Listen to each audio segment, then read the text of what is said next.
Right, hello. This is going to be a introduction to computer science at Brockenhurst College.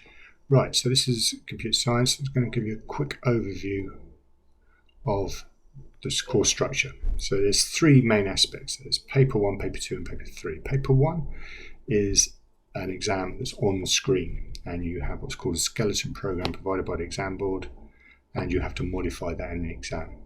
Okay. So a lot of students find that quite a stressful experience, programming in an exam environment, but we have plenty of preparation before that. Paper 2 is pure theory, and I'll talk about some of the theory that we'll be doing in a minute. And then there's non-exam assessment or coursework. And you can see that's 20% of A-level, 40% for the other two papers. Right, now the big thing with computer science is programming. Now the programming language we're using here is C#. Okay. Now the advantages of using C# is good for a number of reasons. One is it uses Visual Studio, this is what I've got open here. It's free to download. It's very nice to use.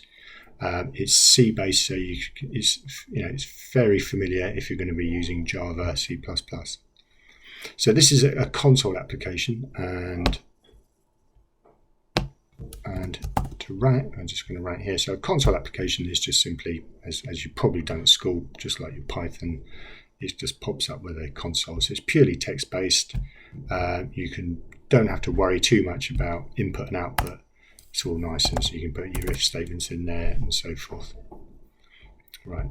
Now, I'll quickly show you, the next one is an example of students' work, what they did over the summer. And this is using vectors, and it's drawing circles on the screen. Now, I'll just show you. So you can see here, it's following the mouse, and then you've got up arrow to add more circles, and it's using vectors to do that. Now, this is a Windows Form application.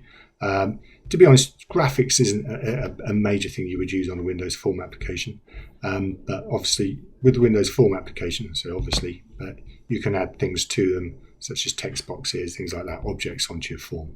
Okay, and this is what a lot of students will use for coursework.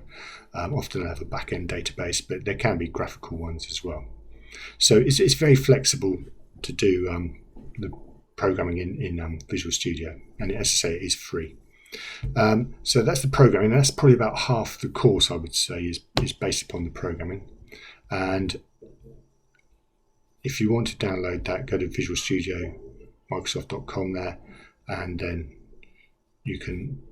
that's the one you want to install. And then if you want to do mobile phone development, you can do that there as well. Okay.